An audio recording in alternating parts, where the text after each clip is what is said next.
See, it's the greatest fear of parents to have their child taken from them. How in the world does it happen by force at the point of a gun?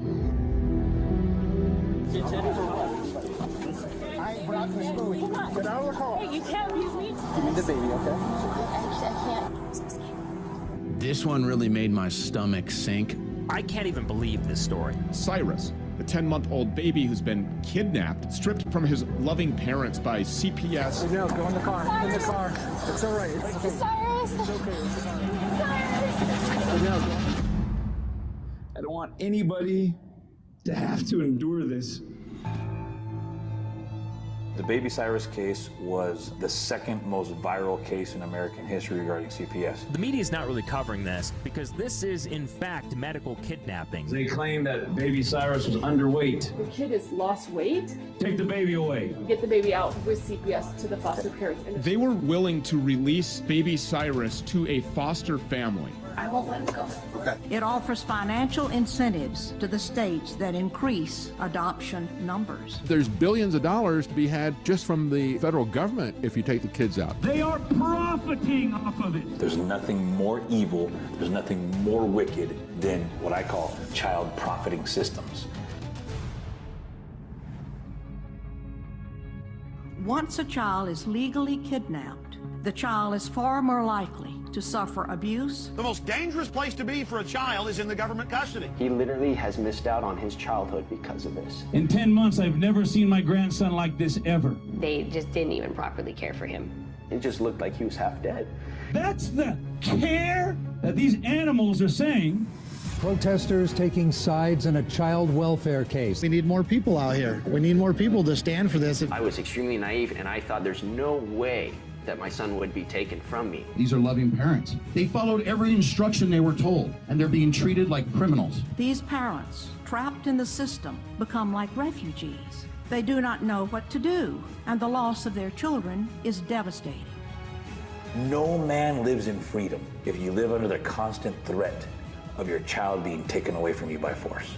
I'll do anything for Cyrus, for my son. I'll do anything for him. I've seen this so many times. I can't be that next person. I can't.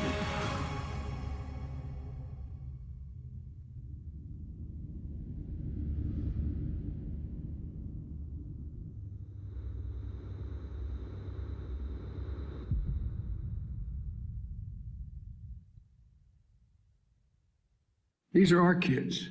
These are our neighbors. Not somebody else's kids. They're all our kids. Please, right now.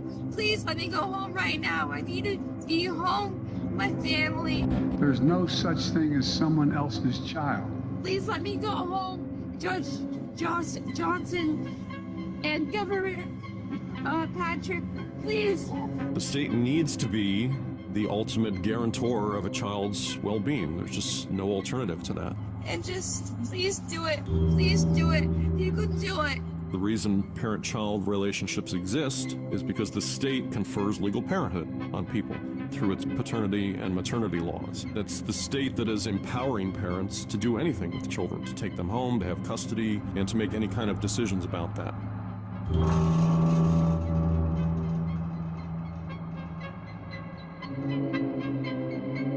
My baby is days old, and you're taking my baby away from me. You're taking my baby away from me. You have no heart. This is so wrong. You cannot stay in my house, break in my house, and just take out my kid out of my arms. Right. Come on, hey, this. My kids deserve this. Please ask this man to give me my child. Please ask this man to give me my child. Calm down. I am a nursing mother.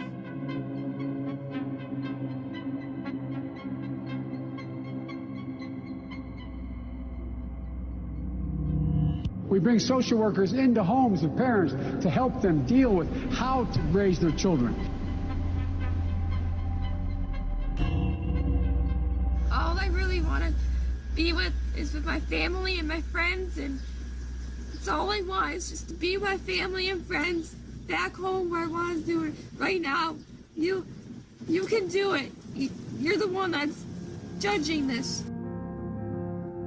This is one of the most screwed up parts of the United States. Parents have no right Parents have no right. America, what if I told you that the federal government crafted a violent incentive scheme, letting states rake in profits by ripping children from their loving parents' arms, bankrupting those families, and wielding lawfare to silence their desperate cries for justice? Would you believe me? Would you call me a conspiracy theorist? Child Protection Services is legally kidnapping their children. It's not a service organization at all. It is a quasi-law enforcement prosecutorial agency, and all the funding goes to removing children. The Adoption and Safe Families Act and other budgetary incentives and bureaucratic quirks effectively place a bounty on the heads of children suitable for adoption. It's a for-profit scheme. The more kids, the more money. Their agencies get additional money. The family court gets additional money. I was ordered by the judge not to speak to the media. When you have secrecy and unchecked power, you have a recipe for corruption and abuse. They are incentivized to essentially traffic these children. America, what if I told you that Child Protective Services is operating the world's largest government-backed, taxpayer-funded child trafficking network, and the very system designed to safeguard our children are the ones robbing them of their futures? I was depressed most of my life. I was sad because of what Child Protective Services has done to my life. You traumatized me! It's unethical and it's immoral. CPS is the only state agency with the power to walk into any family's home at any time and remove children. We're CPS. We don't need a warrant. This is something that happens far too frequently. CPS oversteps its bounds. In the best interest of the children. That's a catchphrase that's used by CPS to justify any action that they take. There's so many incentives that are financial, but there's a lot of other illicit stuff that happens to kids in custody. The social workers in America and in Europe took hundreds of thousands of children from Christian families and gave them to pedophiles. All of the child services agencies that initially started out in the service of children becomes an organization that is in fact hunting children.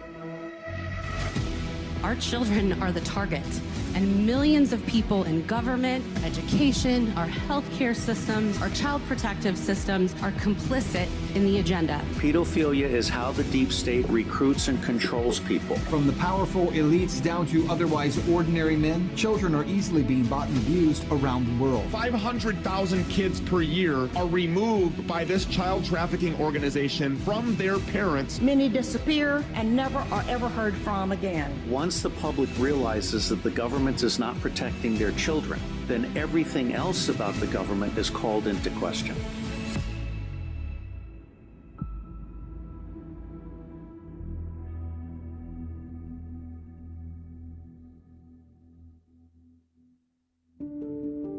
We would know virtually nothing about what's going on at our southern border were it not for independent journalists and grassroots filmmakers. Ryan Matta, he's the investigative journalist behind ThisIsTreason.com. Ryan Matta and his team, his editing team, created what I believe is a unicorn, never to be seen, has never been seen and will never be seen again. But he released it and it's called What is Treason? Trafficked.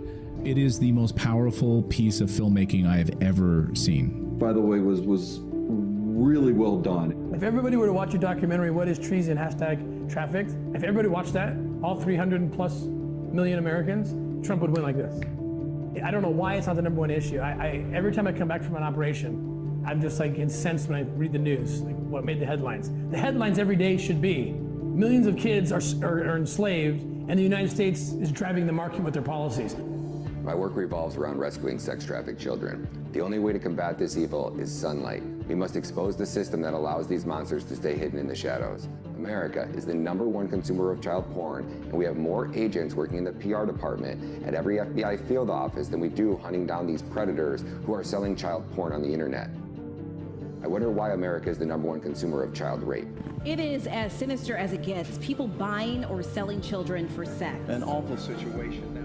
To really drive this fact home, last year Alex Rosen, one man, was able to expose 248 pedophiles. The entire FBI only arrested 1,408, meaning one man with the right resources could take down more pedophiles than the entire FBI. This is why I need your support. I've dedicated the last 3 years of my life to exposing this evil. Over the past 8 months, I've released 6 full-length Netflix-quality documentaries showing how the United States government is running the world's largest government-sponsored, taxpayer-funded child trafficking syndicate.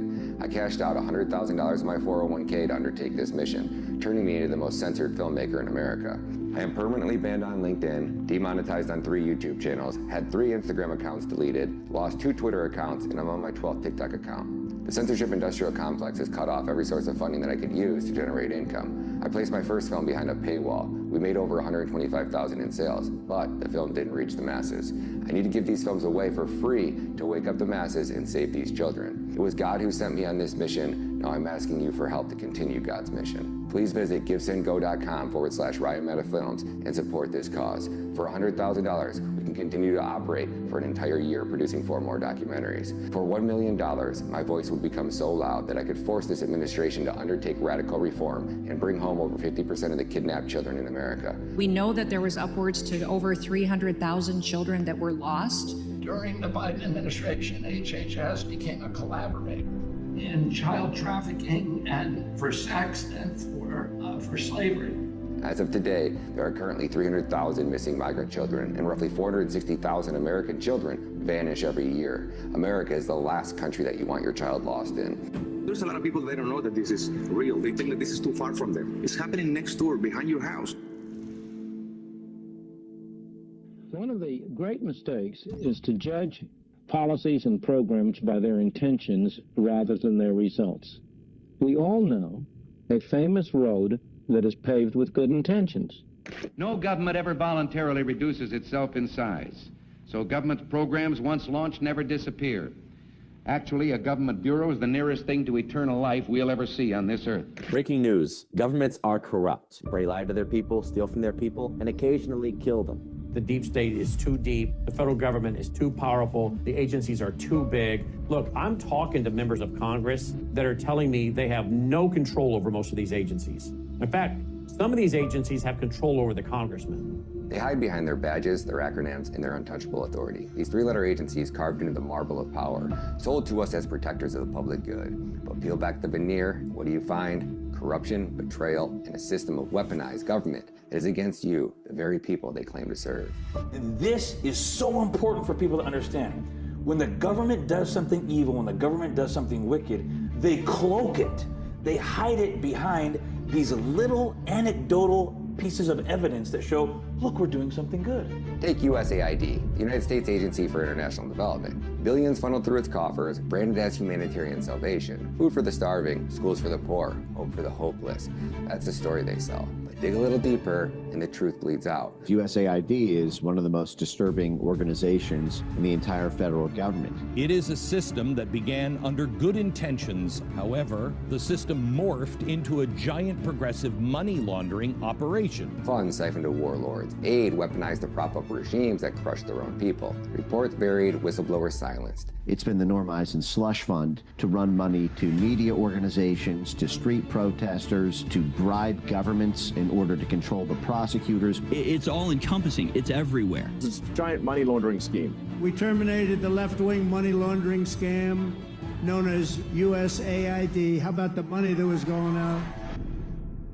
USAID isn't just a failure. It's a masterclass in orchestrated deception, a government-backed machine that thrives on chaos while cloaked in virtue. So I think using USAID is a perfect example to use, because what do you have with USAID? Well, we know for a fact that USAID is this gigantic money laundering system and organization. It's designed so that people can take money, funnel it to whatever cause they want to funnel to, back to politicians, to corrupt organizations, corrupt government agencies around the world, NGOs, what have you, giving it back to one another. It's just a giant machine of pure corruption. But does it do some good as well? It does some good. So it's like it's not like 0% good. If it was really 0% good, it'd be much easier to detect. So there's going to be some percent good that they add in there. But it's like it might be 5% or 10% good, but 95% not. So if you put something out there that has something that's a little bit good, you can hide a huge mess of wickedness behind it. People don't like nuance. They don't like detail. They want everything to be good or everything to be bad. There's a good guy and a bad guy. There's not a good guy who has bad parts to him. That's too complicated. Or a bad guy who has good parts. Oh, that's too complicated. Don't mess with the nuance. I want just the good and the bad, black and the white. People don't like the gray, because that's where things get hidden. I mean, there's corruption. They have saved tens of millions of lives. Show me anywhere where USAID has had a positive effect on international aid. It doesn't. It's just because corrupt foreign leaders. I mean, even if USAID is going to be slimmed down, it's a fantastic organization, and it's so tragic if we stop that. And Bill Gates has given away a lot of money. He's saved probably 100 million lives. Right. Distribute anti-HIV drugs, malaria drugs, education for girls. Elon Musk will probably cost 20 million lives from the cuts that he's made on US aid when he was head of Doge. This is the playbook. Build a system too big to question, too sacred to touch. Hide the rot behind noble missions and patriotic seals. And when the cracks start to show, bury them. What my team and I encountered was absolute obstruction and lies coming out of USAID. They did everything possible to stop me from accessing their records to understand where our taxpayer money was going. 12 cents of every dollar was reaching the recipient. That means that in order for us to get, aid to somebody, we had to spend all this other money supporting this foreign aid industrial complex. When they said, oh, well, this is going to help children, or it's going to help some disease eradication, or something like that. And then when we ask for any evidence whatsoever, I say, well, please connect us with this group of children so we can talk to them and understand more about their issue. We get nothing. Because what we find is an enormous amount of fraud and graft. Well, 4 people are pleading guilty, all part of a $500 million bribery scandal involving USAID. The scheme, spanning a decade, involved $550 million in federal contracts through a Small Business Administration program. But here's the problem. Walter Barnes III, the man who founded one of these companies that got the cash, was a known con man. And the government knew he was shady for years, even before they gave him all the money. USAID is a blueprint, a case study in how deeply corruption can run when power goes unchecked. But it's not the end of the story. It's just the beginning, because there's a machine far darker, far more insidious, and it's operating in plain sight. A system that doesn't just betray a nation, it preys on the most vulnerable among us. Child Protective Services, also known as CPS. And this is how they've sold people what I call the CPS myth. What is the CPS myth, Diego? The CPS myth is that CPS is an institution and an organization that is one of the best parts of our government that exists to protect children from abusive or neglectful parents. Because is it true that there's neglectful parents out there? Yes. Is it true that there's a percentage of parents out there who are abusive? Yes, it is. I've dealt with them. I've seen it firsthand. I've put some in jail. So I know it for a fact. It's real, it's true, that exists, and I think everybody knows that. And if we can point to the fact that CPS is an organization that saves those babies from that, oh, it's this great organization. And that's how they hide their wickedness. They hide it behind that facade. I am living proof that the independent living services can make a difference. They put out this minor story here and this minor story there. These young people here should give us all a lot of courage. They represent out of the most difficult circumstances. And sure, you can point to the child that was taken away from the parent who was abusing him. After dealing with an abusive situation at home, I entered the foster care system and then was permanently removed from my family. I found many supports along the way. And you can point out the child who was taken away from the drug addict parents, and you can point to the family who was a foster care family who raised a child when the child was an orphan or something like that. And they love to point that stuff out.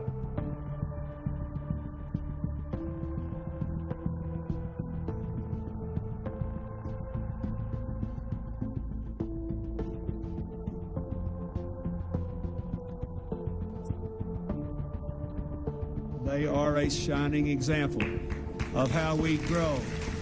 These are all real acts. They're undeniable, they're tangible, and they're just enough to keep this little myth alive, dangling scraps of good to distract you from the venom as it courses through their system. Because that protects, for every, one child that they saved, there's 80 or 90 children who were kidnapped and abused and molested and hurt and harmed that were part of literally a government-subsidized child trafficking organization. Go ahead and let them go. Please let me go, man. They abuse them in the foster care. They abuse them. We're taking kids from places that aren't that bad, putting them in places that aren't that good, and completely leaving out of the equation the bond between the parents and children. And it's all driven by money. These work so well, we actually ran out of money to reward the states.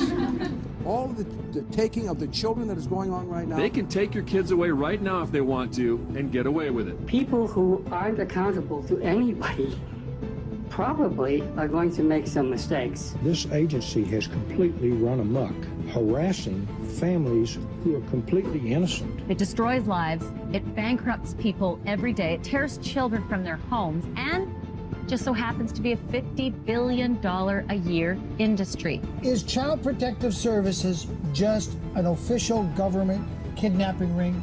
Basically, yes. Now, if you expose this stuff, they'll try to kill you. Over the past decade, every celebrity, politician, or independent journalist who tried to expose this satanic child trafficking enterprise has turned up dead. Senator Nancy Schaefer from the state of Georgia, our neighbor to the north, she uncovered the same thing you've uncovered, the same thing we uncovered. I wrote a scathing report entitled "The Corrupt Business of Child Protective Services."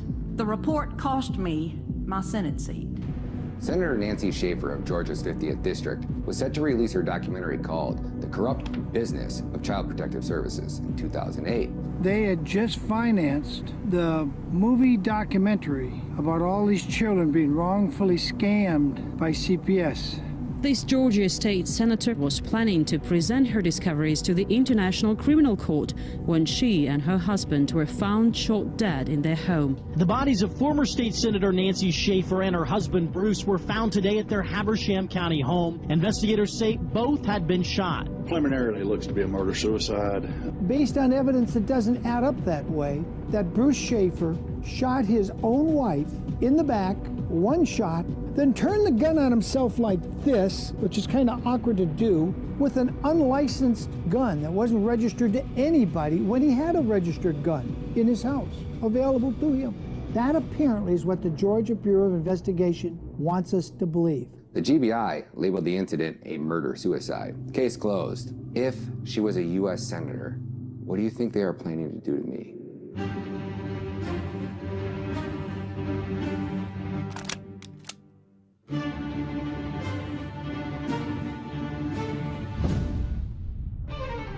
A mysterious twist in the death investigation of a government whistleblower. His death first believed to be suicide, but now investigators are backtracking. From Seth Rich to Isaiah Cappy to John McAfee, one by one, they took them all out. This is real shit. Some guy got killed. John McAfee had been very vocal about the fact that the U.S. Department of Homeland Security and perhaps other governmental organizations were involved in human trafficking and even the sex trafficking of children. We don't want to get killed by them either.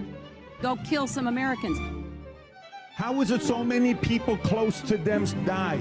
What difference at this point does it make? You like to text underage girls, sending pictures of your dangling? That's your reputation.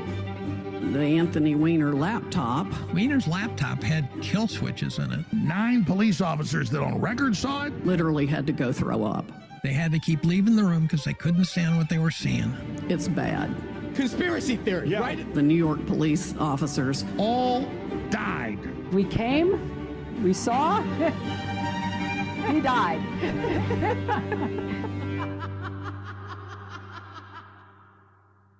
Hi, Justin. I'm so thrilled that you are studying the Adoption and Safe Families Act.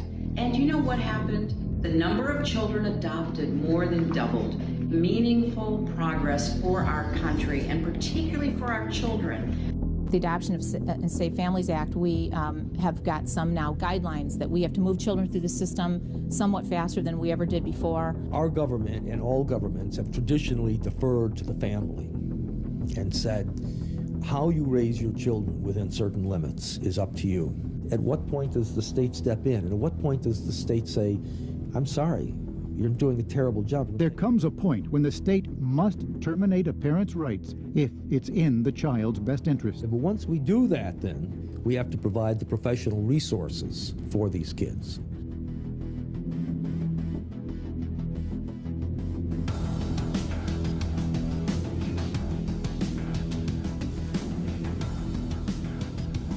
Child Protective Services isn't just broken. It's a government-subsidized trafficking empire, raking in billions while shredding families into pieces, fueled by federal funds like the Adoption and Safe Families Act. It makes caseworkers put their feet to the fire and do their jobs a little faster than they otherwise would have. It makes courts schedule cases we hear cases now every 3 and 6 months for review. Do you really want to court a government institution to tell you how to raise your kids?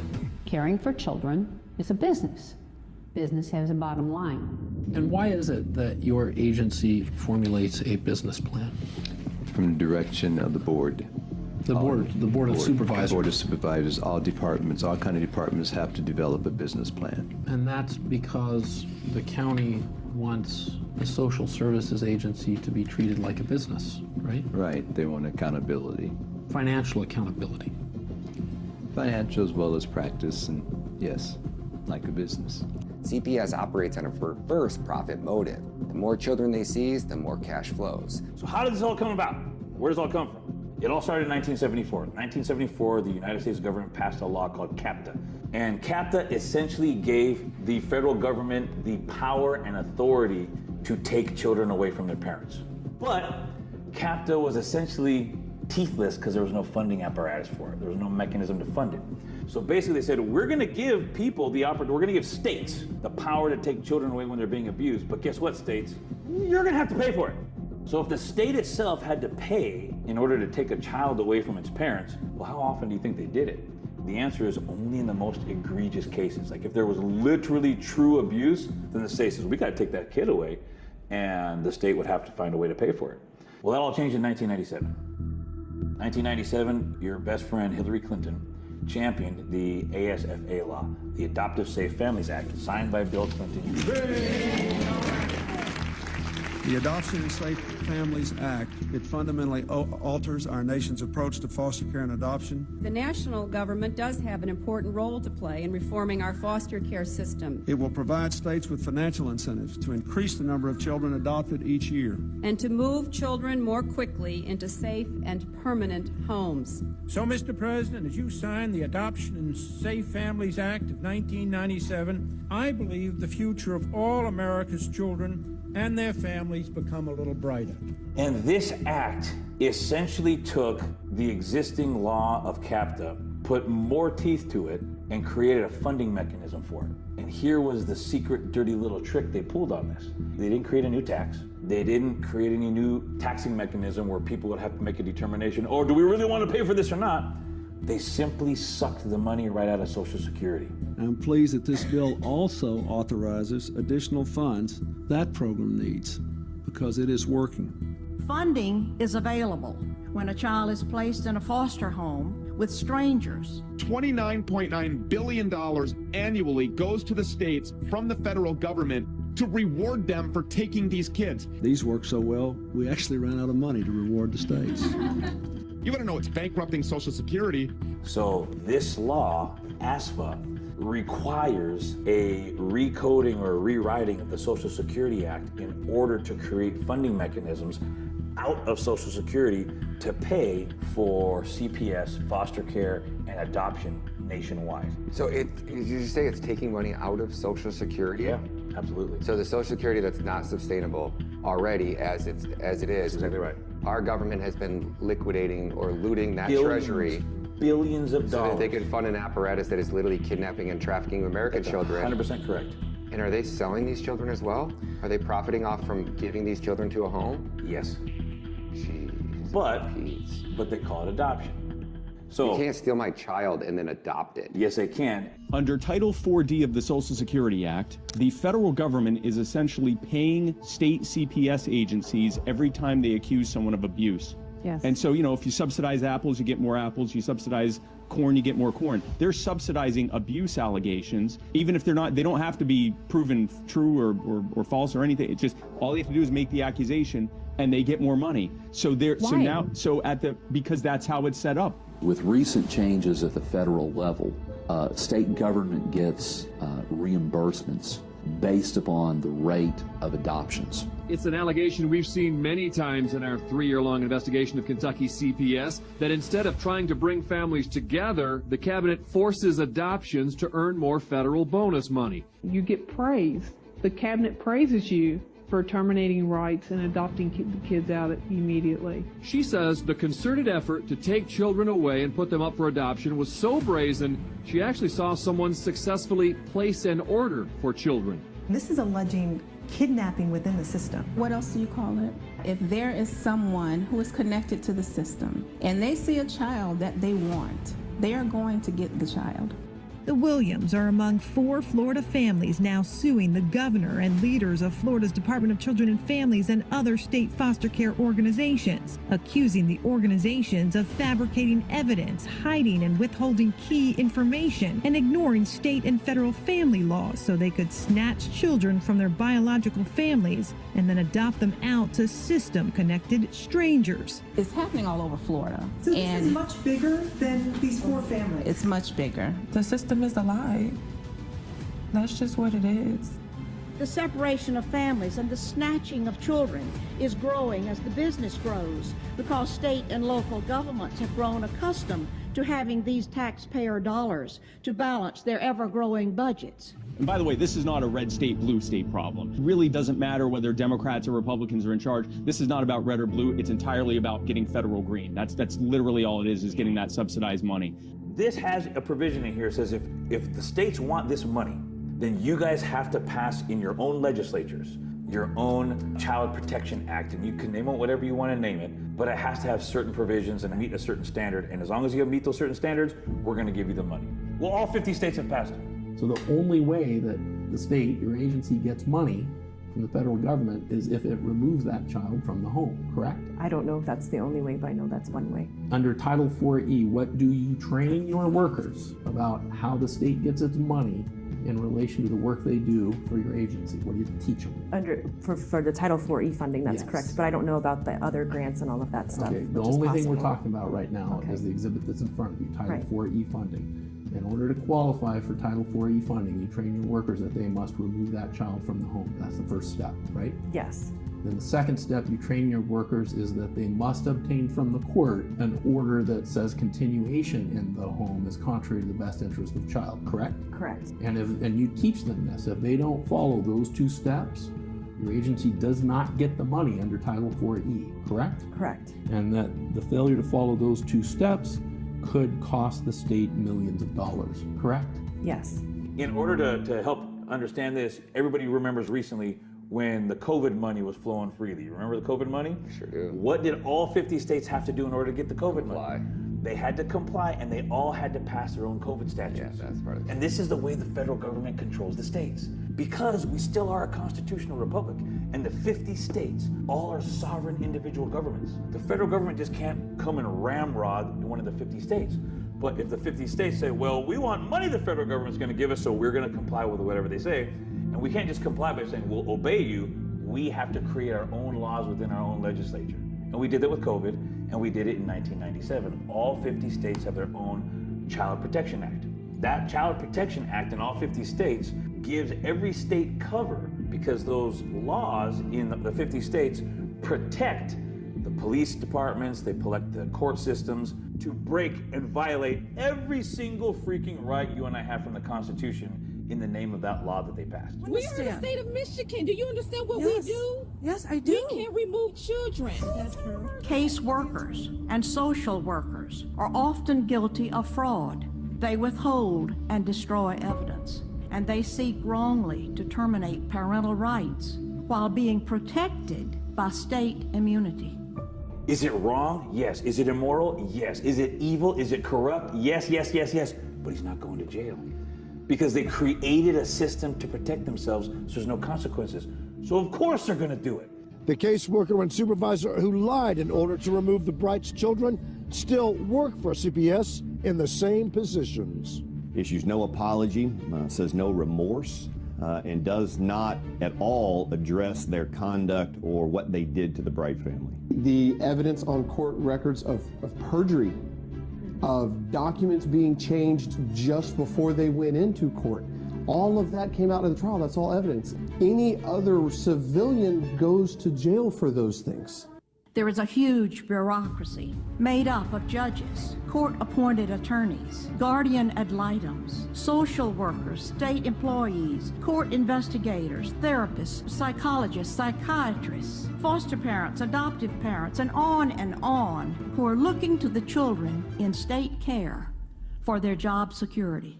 So if there's $1 billion sitting in this pot over here, and this police agency can't pay its bills unless it sucks enough money out of that pot, but it can't suck enough money out of that pot unless it takes enough children that year, so they can say, in order for us to do our duty that we did all year, we had to support families and family unity and family, and they're having it under all these pretty names. Of course, save the children. Save the children, and all they're doing is kidnapping children. So as long as they can check it off, we kidnapped 200 kids this year. Okay, cool. Here's $100 million for your police agency or whatever it is. I don't think anyone was like, wow, this will lead to nationwide child trafficking. I think that whoever introduced it thought that this was a good way to fund things when they first introduced it in the 70s. But what has happened over the last few decades is you see states that are putting quotas on their caseworkers saying you have to find this many abuse accusations that you can credibly make. It's literally hitting a quota.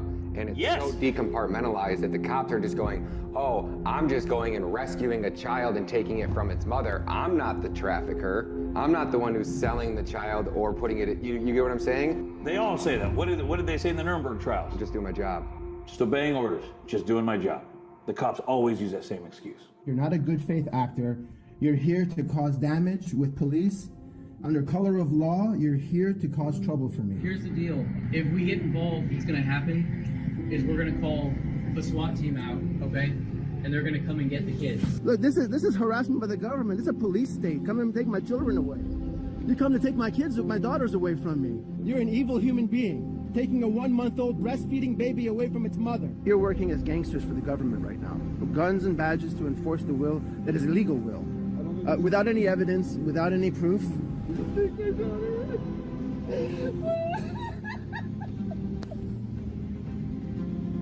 Why are you doing this? They're financially incentivized to do it. That's just at the police agency. Take a look at doctors and hospitals. And what do you think the doctors do?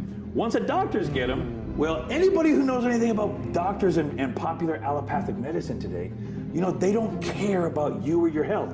There's one question they ask: what does your insurance cover? Right? And whatever your insurance covers, wow, isn't it a miracle? That's everything we're going to do. So then none of that shocks people. But here's the point. That's private insurance. Private insurance all has a limit to what they'll cover. Guess who basically has no limit to what they'll cover in the name of saving the kids? Medicare and Medicaid. Every single child in the hands of a hospital or a doctor who is there by way of CPS has an unlimited carte blanche checkbook with Medicare and Medicaid. Anything they do is covered by Medicare and Medicaid. And do they have the legal authorization? Yes. If your kid is unvaxxed and then they now have custody of your kid, he's getting every booster vaxxed, all of it, all medical treatment, all paid for on our tax time? The answer is they are able to do anything they want to do if the doctor deems it necessary. If they believe it's in the best interest of the child. That's exactly right. Which any quack doctor at who any went to point, any of these schools is brainwashed into going, yeah, it's in the best interest because it's also in the best interest of my paycheck. It is in the best interest of the child to be removed and medicated, usually against the parents' wishes. The family of Justina Pelletier claims their daughter was held by Boston Children's against her will. They're going after the hospital and the doctors who they say violated their civil rights. When that pediatrician that is part of this pipeline sees this child with an injury that's being caused by a sickness, they don't say, oh no, this child has this illness, we need to get them treatment immediately. They think cha-ching. They have unlimited ability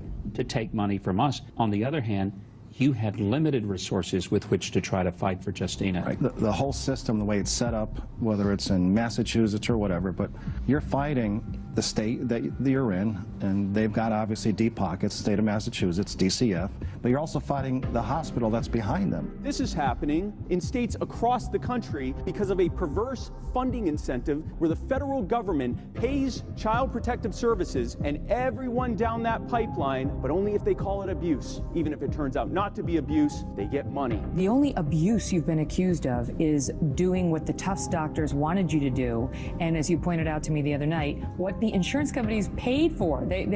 Why would they pay for these procedures that were totally unnecessary? The doctors. And if that child ends up being put in foster care, they get even more money. And if that child ends up being taken away from their parents permanently and put up for adoption, they get even more money. Please let me go home right now. I need to be home with my family, and just please do it. You can do it. Please. I know you can do it. Please, right now. Please let me go home right now.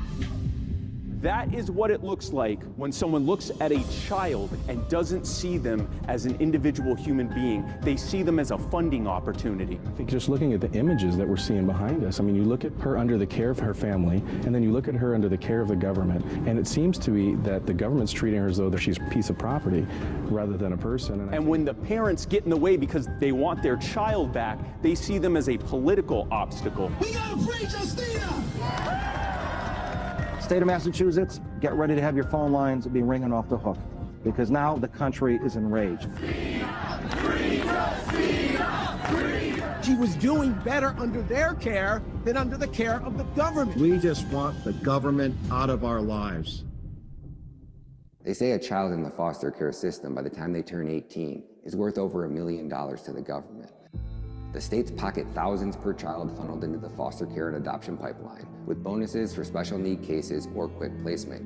Caseworkers, overwhelmed or complicit, fabricate claims to hit their quotas, while courts are stacked with insiders. They all rubber stamp those removals. Does the court sometimes just rubber stamp these cases? I'd like to say no, but I think that it is true that sometimes not enough attention is given. They want the court to make those orders because those orders are what get them paid. I mean, does the judge get paid? The social workers are actually trained by the judiciary on what they need to say and how they need to fill out the forms in order to get the Title IV funding from the government. So the judges are in on it also. They're all drinking coffee out of the same pot. They're getting paid. They're getting paid. They're getting their salaries. They say that each state has its judge, individual rogue judge, or its individual rogue court. The whole court system is a mess, does not protect children. After having worked in this arena for several years, I do not believe that a single child comes out whole after having been in this system. Children vanish into this leviathan of group homes, private agencies, and unvetted foster parents. Some are sold to predators under the guise of care. A child who is taken by CPS has a 700% higher probability of adopting out to a gay parent versus a child who's given up by their adopted parent. This isn't protection. It's a demonic state-sponsored market trading kids for dollars with zero accountability. Guess where most of these children are adopted by? Most of these children are adopted by homosexual couples because other adoption agencies, Catholic agencies, Christian agencies, Mormon agencies, they don't adopt out to homosexual couples. But if you get a kid from the government, they're more than happy to give them to queers. Oh my gosh, you're so tall. You want to sit on my shoulder? Wow. No. Come on, let's go look in here. A gay guy couple are just as equipped to raise a child as heterosexual parents. That's what you're saying? Absolutely. Yeah, without a doubt. Because no love, difference. Stability, commitment, kindness, caring, values, morals, discipline, guidance, that's what really makes good parents.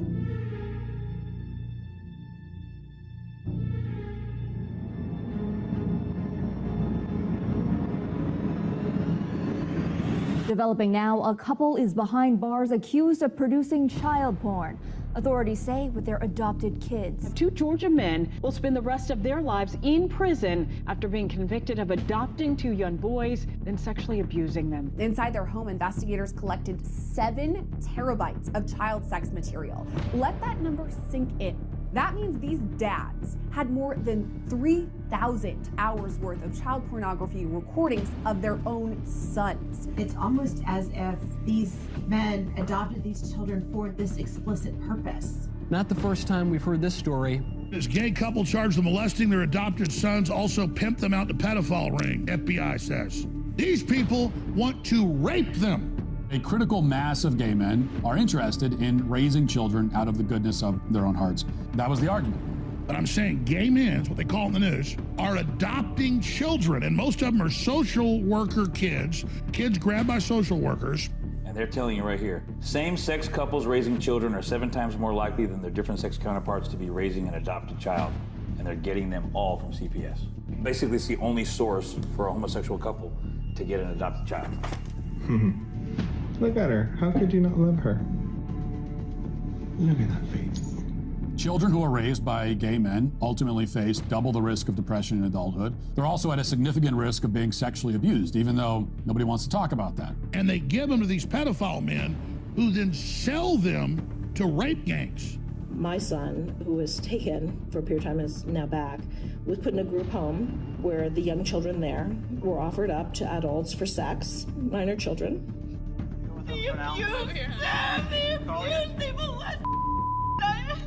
And this is what happens in group homes. They're trafficked to pedophiles.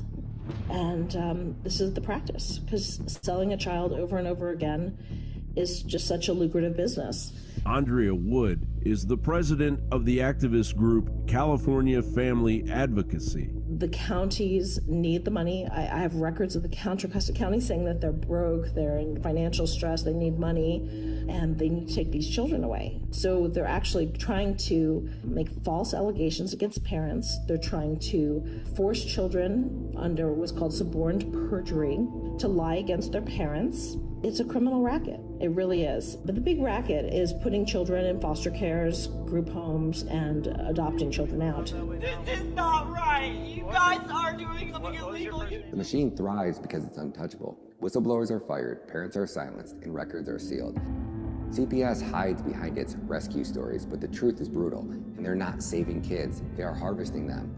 Every dollar Congress pumps into the systems just tightens the chains, turning children into commodities and families into collateral damage. We're pulling back the curtain, exposing the beast for what it is, the world's largest, most insidious child trafficking network funded with your tax dollars. CPS, the agency you were programmed to trust, is a predator in disguise, and the United States government is the enabler.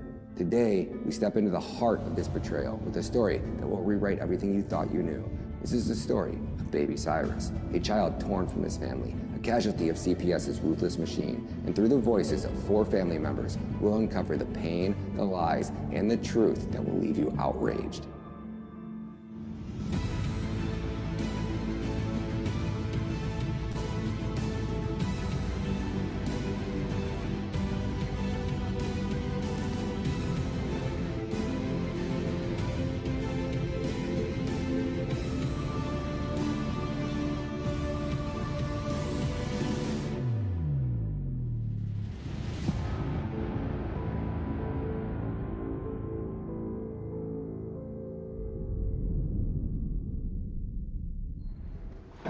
All right, let's do this.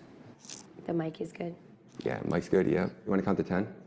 Okay, 1, 2, 3, Yeah, you're good. 4, okay. My name is Marissa Anderson. I've been married for 5 years. I've got 3 kids, and I had a crazy story where my son was taken wrongfully through CPS. So I'm just here to share my story today. My son, Cyrus, he's absolutely the healthiest baby that I've ever known. Are you so happy? He was a natural home birth, no vaccines, no medical interventions, and he was actually, chunky, fat, plumpy. He was breastfed. He was a very healthy baby all the way up until that 8-month mark when all of a sudden he started vomiting. We introduced him to solid foods, and he had a lot of trouble with digesting. So we went to a holistic pediatrician who, in an episode when we took my son there, the pediatrician recommended that we take him to the ER because he was dehydrated from so much vomiting. Cyrus's episodes, how they worked is they're on and off. And it's called CVS, cyclical vomiting syndrome. It's a very, very rare condition, more of a condition, not disease. And nobody really has like an actual cure for it. It's just that this cyclical vomiting syndrome is where a kid will just have these random, they call it vomiting episodes, where you just randomly get sick and you start throwing up for maybe 10 hours, maybe a day, maybe 5 days. Like for example, when Cyrus was having his vomiting episodes, he would go about a week good and then about a week bad. It was about a week on, week off. And he could be vomiting up to 4 days straight sometimes. And that's when it got so bad that we took him in to see that lady there. And then she told us to go to the ER and it all started from there. So we took him into the ER and, they ran a bunch of tests, blood tests. All the tests came back good. The doctor actually said he was one of the healthiest babies they've seen according to their tests, right? So they weren't getting to the bottom of it. At St. Luke's Hospital, Natasha Erickson, our doctor, was leaning up against the wall while we were telling her our son is throwing up over and over and over, and that this is not normal, and that we have done everything. He's breastfed, he's a healthy baby, no vaccines. And by the way, after we told her that he was not vaccinated, because she did ask, she acted very hostile and distant from us. And at that point, I knew that we weren't going to get the care that we needed for Cyrus. He actually was getting worse and worse in the hospital, and we wanted to take him home so we can continue our care plan with our naturopathic doctor. We were actually able to get him over his episodes quicker at home. So, we asked to take him home, and they got really defensive about that. Dr. Natasha Erickson was still literally treating us like we were kids. We didn't know what to do, and that she needed to do everything for our kid to make him better, or at least do all these different tests and run these, and that this was required. And she threatened and said, if you don't do these things, then I will call CPS. She made that threat in the hospital, and that was, I think, 2 days in, she made that threat. No matter if it violates your religious exemptions or not. No, and she knew, because we told her we were Christians, and we told her that he was unvaccinated and that we were a Christian family, and she knew. So no matter if it violated our religious exemptions or not, it didn't matter to her. She made that threat. So of course, scared of that, we stayed another night, I believe, in the hospital, and they discharged us the next day because he had stopped the vomiting. Not because of anything they were doing. They ran all kinds of tests on him and all kinds of stuff that was completely unnecessary, but they said they needed to. And she told us, I'm not gonna let you guys leave unless I have somebody set up that you can go in and do checkup appointments with, and I'm not gonna sign the consent form for you to leave until that happens. Of course, Marissa and I, we just wanted to get out of there with Cyrus. We were like, this is it. We just have to say yes and get out of there. So we said, okay, fine. And she set us up to go visit with Aaron Dykstra that following week, because we were released on a Saturday. We had a follow-up with the pediatrician on Monday, and then Thursday, I believe, we had another appointment with the pediatrician, so that second appointment. And this time around, he had told us that he wanted us to come back in the next day, which was Friday, so we could see my son's weight, to see Cyrus's weight, just a weigh-in. And he told us, you don't even have to see me. You could just have one of the nurses put him on the scale. Well, Friday morning, Marissa actually wakes up with a severe sore throat. She's not feeling that well. And she's saying, I really don't think that I can go in. And I'm completely understanding that. And it's like during COVID times too, right? Where literally they're like, if you feel anything, mask up, don't come into our doctor's offices, we'll reschedule, right? That's normally what would happen. I'm not sleeping much at all. My son's been sick on and off. And with the CPS threat, it was just a lot of stress. So I ended up calling in and told them I wanted to reschedule, wouldn't be able to make it in that day. Then turned my phone off, went to sleep. When I woke up, my phone had messages from a social worker. And this lady called my phone, leaving a voicemail saying we had a missed appointment that we didn't go to, and Aaron Dykstra sent it over to her saying that we need you immediately to take your son down to Faces of Hope Center. And it was a child abuse center where they inspect children and they do interviews, and she actually told my husband on the phone that they would have police waiting there for us. So I'm thinking, what the heck is going on? This is not severe. We have Cyrus. She's freaking, literally, she leaves me this voicemail, and she sounds like she's demanding me to go, I have no other option. And I come to find out later, this is how they make things sound to parents. They make it sound like it's so urgent, you have no other option. This is how the social workers do things. That is how they operate. And you know what the Faces of Hope Center is? Let's talk about Faces of Hope. For those who may not be familiar with the organization, what are you and what do you do? We support victims of domestic violence, sexual assault, elder abuse, child abuse, human trafficking, and stalking. We have partners in our building that provide great resources. It takes a village to provide wraparound services. That's where they take kids that have been put in the system. They take them there, get them checked out, and then they do all kinds of investigations, and they use that in their case. So of course it's it's very scary. We don't want to just take him right in. We wanted to contact our attorneys first. And then I let my father-in-law, Diego, know. And about that same time, we had 2 Meridian Police Department detectives show up at his office location. It's one thing if you have a social worker calling you and leaving you voicemails, well, detectives showing up. That's legitimately concerning. That's scary, man. Yeah, the cops coming for your kid. That's exactly right. That's what I thought. By the end of the day, we actually ended up at a friend's house who was a former police officer. I really wanted to talk to this friend and just kind of get some advice from him. So we were there, we spoke with the friend, he had a dinner for our family. He was saying they have no probable cause, you guys haven't done anything wrong, you should be fine. So you guys leave, you guys went out to dinner? Were you out to dinner with everybody? Or I was. Yeah, okay, so you guys leave dinner, and what was that? Walk me through how that event unfolded for you. It was so weird because when we left that night, I came with my dad and my brothers in one car, and my sister, Levi and Cyrus, came in their truck. And when we left, I was like, I'm riding with you guys, which I do regularly. When we meet up somewhere, I'll ride with them, ride back home. Marissa was in the back seat with Cyrus, and because that's where his car seat was, she wanted to be close to him, which most moms do. And, you know, the kids are a little bit older. And so I rode in the front with Levi. My dad takes off ahead of us, and as soon as we pulled out, I immediately saw that black car. So I immediately said, guys, they found us, they're here for us. And I called my dad, I'm like, Dad, they're right here. The cops are here, I think they're trying to get us. And he looks ahead and he goes, oh, I see another one on the street up ahead. And he was like, yeah, they're coming for us for sure. So he's the one who suggested we pull into that gas station. It was fully lit, you know, we didn't want to be on some chase or pulled over and the black and, I mean, it's 11:30 p.m. at this point. So we pull into the gas station and he said, don't do anything, don't lock the doors, right?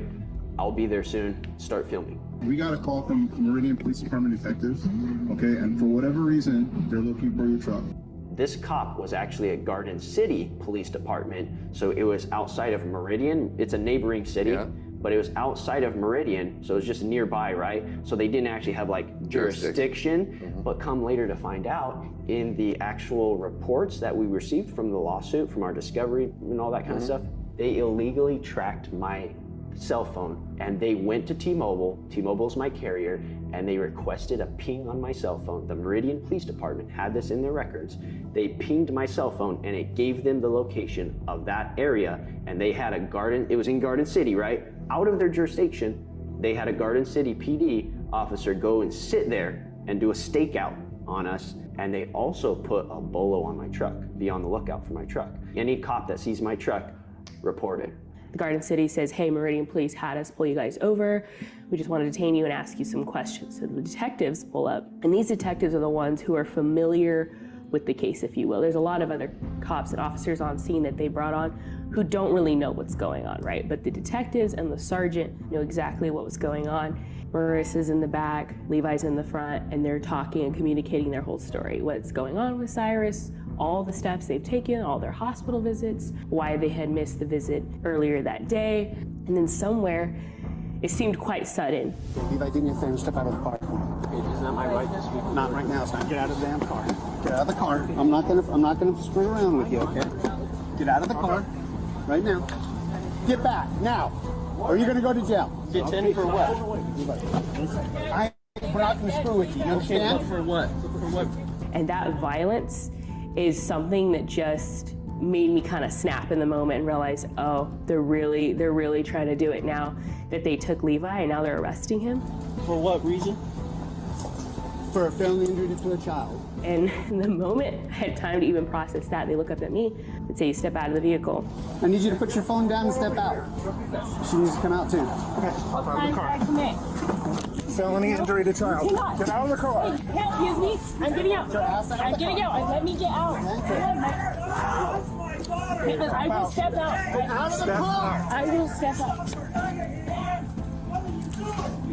You're under arrest. Okay, Dad, it's okay. So that's when they pull me out of the vehicle, and I look over, and my dad, he's, yelling at the cops. My little brother's yelling at the cops, as they would be, right? When their daughter and sister are being arrested for no reason. I know the history and the reputation of the police officers in Idaho and what they do, and so I realized at that point anything was possible if they overreacted. So I was like, guys, it's okay, like, I'm fine. For felony injury to child. For felony injury to child? That's not my child. That's not your child? In the video, you could hear me tell him, like, I'm not the mom. And the one officer who arrested me says, well, if you're not the mom, you don't need to be going into handcuffs right now.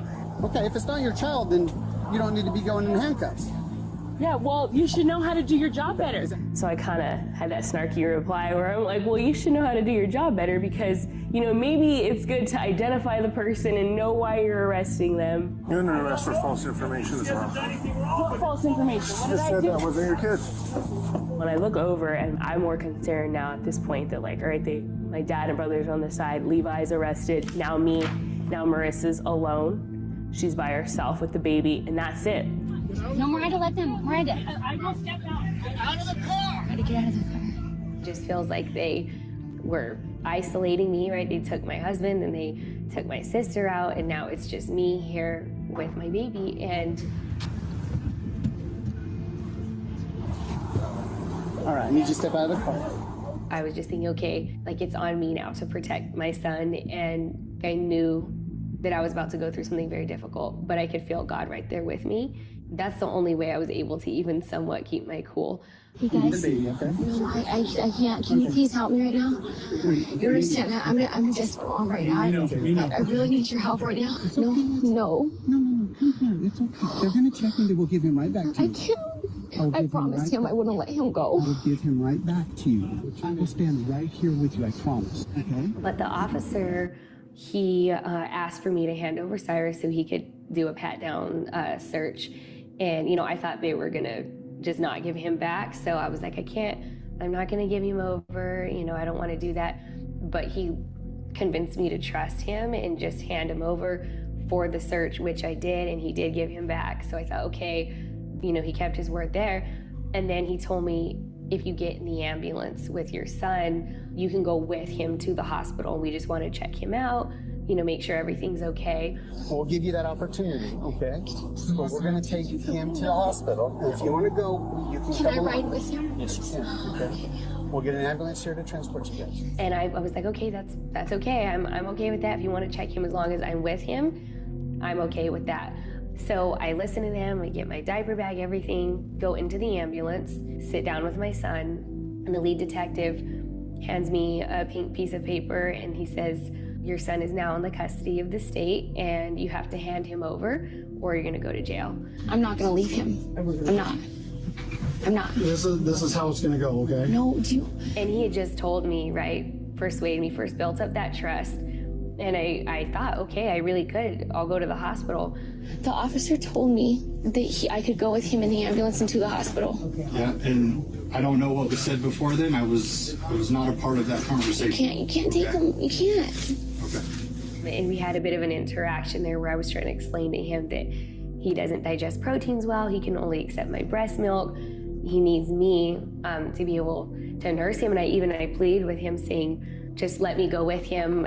You can watch. I'm not going to do anything, right? Like, you're right there. Why not just let me go with you? And he didn't care. You need to give him to the EMT, and you can go on your merry way with your friends and your family who's out there. That's not Mary at all. Or I remove him from you and you go to jail. You need to make that decision. You need to make it now, please. I won't let him go.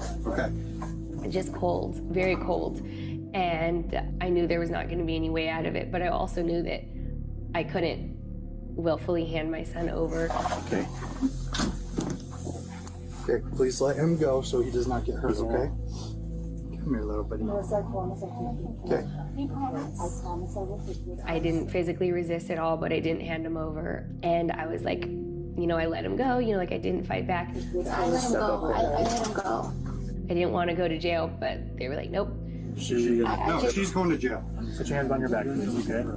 They just took my son from me, handcuffed me, and as I was leaving the ambulance, walking out, I could see my son reaching out his arms for me, and yeah, I didn't know how long it would be till I saw him again, or even if I could, but you know, I wasn't able to say bye to him, and I just remember telling one of the paramedics, like, promise me you're gonna take care of him, just promise me, because that was all I had. Hey, no, go in the car. In the car.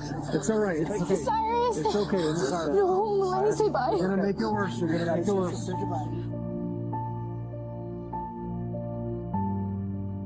In that moment, it all kind of settled in that, like, this is for real. I'm not gonna go home with my son tonight. The emotional devastation that comes from taking a child is so severe, words can't describe it, and they count on that. Are you going to keep him away from his son? Are you going to keep him? You're taking his son away. You are kidnapping my grandson. Dude. You guys are kidnapping your grandson. Because they know on the other side that you are not going to be in the proper mental place. You don't have the emotions to fight them. You don't have the resources to fight them. You can never win. It was almost 30 law enforcement officers that were there that night to take my son, an 8-month-old baby. That's insane. Almost 30 law enforcement officers just for that. Talk about malice, dude. That was insane. My father-in-law went and booked out both his daughters that night, my sister-in-law and my wife. They didn't book me for some reason. I was gonna be booked because they told me I was arrested. I was in the back of the cop car, handcuffed through this whole thing.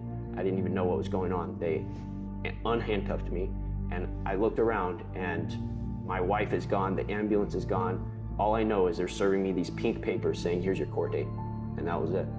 The shelter care hearing is what will decide what happens after that. We're done, Jeff. Medical kidnapping. This is medical kidnapping, and you guys are active participants. They just stole a baby from good parents. Medical kidnapping. These are crimes against humanity for financial gain. Rights are removed from parents. Human rights, civil rights, and even religious rights. That's criminal. Criminal. You're supposed to uphold the law and protect the people. You're supposed to protect the people. You know, for almost a little more than a full hour this afternoon, St. Luke's in Boise was in lockdown after protesters disrupted hospital operations. These protesters came at the urging of far-right activist Ammon Bundy, who claims a 10-month-old baby was kidnapped by authorities. That night, when baby Cyrus was taken, Ammon Bundy got arrested. Ammon went to the hospital to protest, and they arrested him. Oh my God! And because he's running for governor, he's building traction, and so people know his name. But that became national news. Ammon Bundy, who recently filed to run for governor of Idaho as an independent, once again finds himself in trouble with law enforcement. This time because of his role in intervening and protesting a child welfare case involving a 10-month-old. Well, that was the grandson of Bundy's friend and compatriot, Diego Rodriguez. And when the child was hospitalized by St. Luke's staff for health reasons, Rodriguez and Bundy and his People's Rights Network showed up en masse outside the downtown hospital, claiming the baby was, quote, medically kidnapped. Because we had been there for a decade, more than a decade, and I had made so many contacts, and I had a lot of contacts within government, and I had a lot of contacts with people who are political action type folks. I got home that night and I opened up my contact list and I sent mass emails to everybody on my list just in the state of Idaho, and it was thousands of people. But I also opened up my cell phone and I sent a personal message to every single contact in my phone. And Ammon went home and he also sent a mass email to everybody in the People's Rights Network. So overnight, thousands, not by exaggeration, thousands and thousands of Idahoans and people outside of Idaho knew the story of baby Cyrus overnight. By 9 or 10 the following morning, there was over 400 people in front of that hospital protesting. That's huge. That doesn't happen. We will stay here for other people to see what this hospital is doing. With people responding and the people that are concerned about this, what can the people do now in response? What we need a physical presence. We need physical pressure upon those that are causing this problem. And it was more to it than just that. So it wasn't just a protest in front, and then I held a press conference every single day. We took out our PA system and went out there and we held a press conference and we showed everybody the news. They told people last night and all through today they didn't have Cyrus Anderson. There was no Cyrus Anderson in the St. Luke system, and yet he is here and under state custody. And you know, the pictures of baby Cyrus's face being burned because they left him in a pool of his vomit. We showed that to everybody. That one going out. Cameras can see here he is with his father. This was me the next day with him. He looked like he's malnourished to you. Does he look to you like he's in danger? But last night, this is what he looks like. He's now appears malnourished. My daughter said in 2 days, he's a completely different person. He's unresponsive. That's the care that these animals are saying that he has to have by force at the point of a gun, mind you. So we did all of that, but at the same time, we asked people to make phone calls, we asked people to send in letters, and we asked people to send in emails, and people did it. So here's the difference. How many times people say that, but nobody does anything? Absolutely. This time they did. For whatever reason, God inspired people, the story inspired them, whatever reason, thousands, this is not me saying this, St. Luke said this. St. Luke, as part of the lawsuit, said that we shut down their phone system. That so many emails came in that they couldn't even do work because their emails were so flooded. If 2 people made those phone calls, nobody would care. But it was non-stop. We shut down their communications for days. So if you guys want us to go away, I'll make it very simple for you. Give baby Cyrus back. Behind the scenes, we have political actors, people who are in the state legislature. 6 people from the state legislature, to their credit, got up at our daily events and took the microphone and said that this is wrong. What I've seen in video is chilling to me. I can't imagine we're at the point where we have uniformed officers ready to take a baby out of a mother's arms when they know that mother has promised that they would not be separated from their baby. The government is not the authority of how we should parent. CPS, hospital staff, they are not the authority of how we should parent, and they have put themselves in that position between us and God as we seek to raise our children. Contact your legislators, please let them know. You tell them, hey, this is wrong and we need to fix this tonight, and you as my representative need to be looking into this. So what happens? Thousands of people at the ground level fighting and communicating shut everything down. That this is why as soon as they gave him the green light, hey, you got to get rid of that kid. He was like a hot potato, man. Get rid of him, get rid of this kid, get rid of this kid, get rid of this kid. But it's only because the people all came together and all did their one little piece. And that's the thing, brother. I mean, if you get these documentaries that you're making and you get them out to millions of people, they won't be able to stop it. And just 10% of those people take a small action, they can't stop the railroad, bro. They can't stop the train. They can't.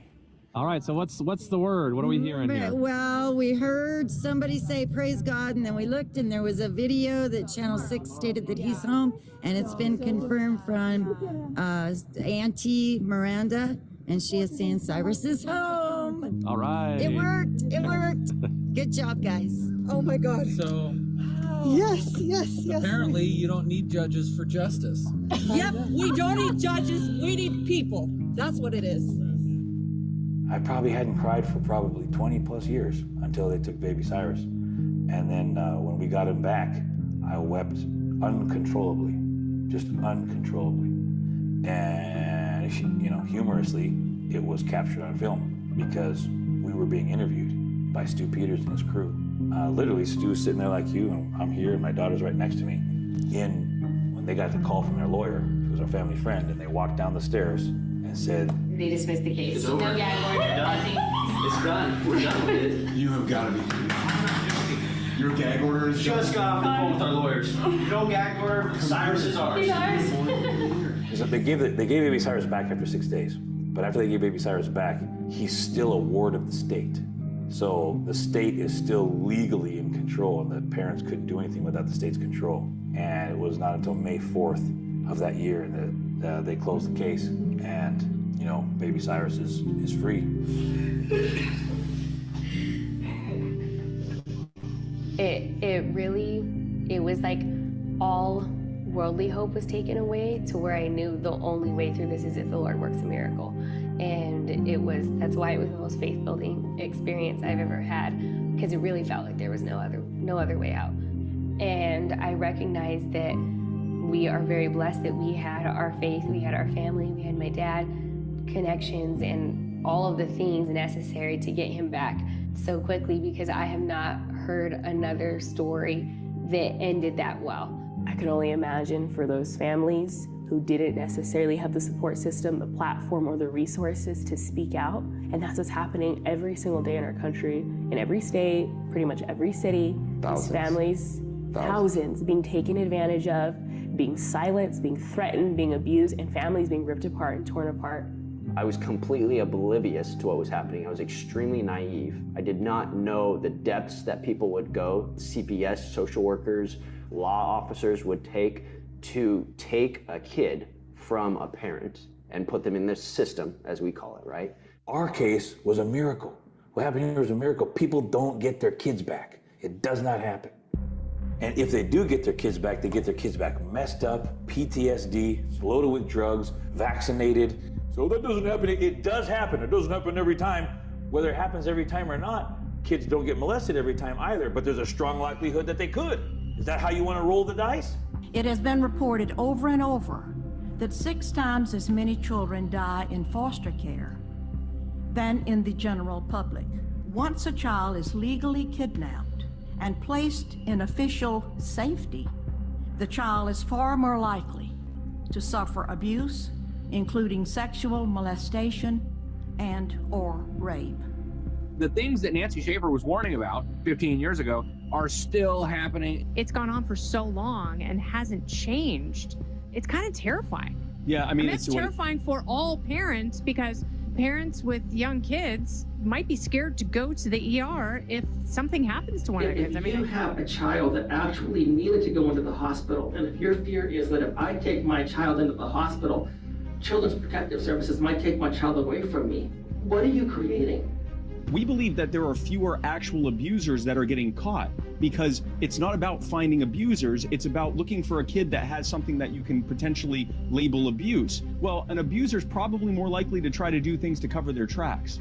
And if like hit kids in the stomach. All sorts of things. And so what ends up happening is, instead of caseworkers being able to look at cases that are put in front of them more holistically, because they have fewer cases they're looking at and they can really dive into it to see if they really think there's abuse or neglect going on, instead they're like these accusation mills. They have to be run through, and I'm sure that they convince themselves that they have to break some eggs to make their omelet. Eggs meaning entire families that get destroyed and put in prison.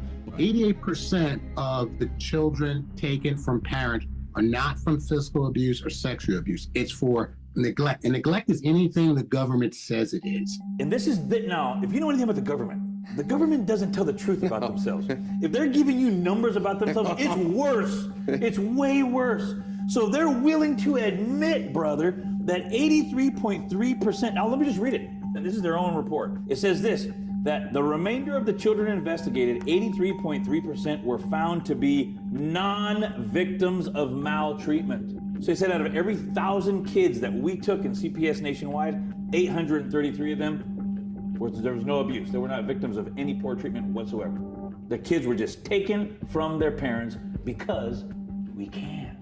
And it's not just because we can, because we're financially incentivized to do it. We get paid. You know, when I was hired, the people who hired me said, you know, you're not a hired gun. You're not a hired gun. And I said, well, finally, finally. Exactly. 20 years. And what I do is they said, you know, just tell us the truth. Tell us what we want the truth. So then I'll go and observe the visits, and I'm telling you, 80% of the time, what I see is completely different than what's in the what they actually report. Yeah, but you see a beautiful family, you see a close bond. It seems like CPS targets the good families to take their children and ignores the bad families where children are actually being abused. Like, could that really be? The government has been targeting Christian families, right-wing families, conservative families, anti-vaxxers, homeschoolers, people who listen to Ryan Matta, Alex Jones, Tucker Carlson, right-wingers. If you associate with the right wing, they target you because they know you believe in God. They know that you have some form of faith.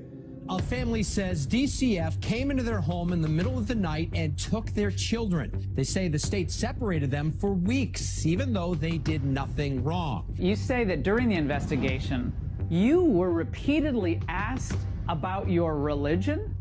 Yeah, I think it was really certainly disturbing to us to see how often it came up. Understand that this is getting bigger and bigger, as you may have CPS get involved simply because of this transgender issue in public schools. Child Protective Services have already been weaponized to look at parents like us, loving parents who believe in biological reality, that we are abusive because we accept our daughters in their perfectly natural bodies. And that's terrifying. The attack on parental rights, that if you don't follow a certain ideology, that you can be in violation of discrimination. These people think, you know, like Joe Biden said, that these are their children while they're there. No, they're not. They may use CPS as an additional wedge to put between you and your kids, to take away your kids so they can transition them. My daughter was almost put on it. It started with an art club, and then all of a sudden CPS was in my home. And then all of a sudden I learned that the groomers who are in the classroom are licensed social workers and caseworkers, and they've got a network of affirming families who will transition your children once they can remove them from your home.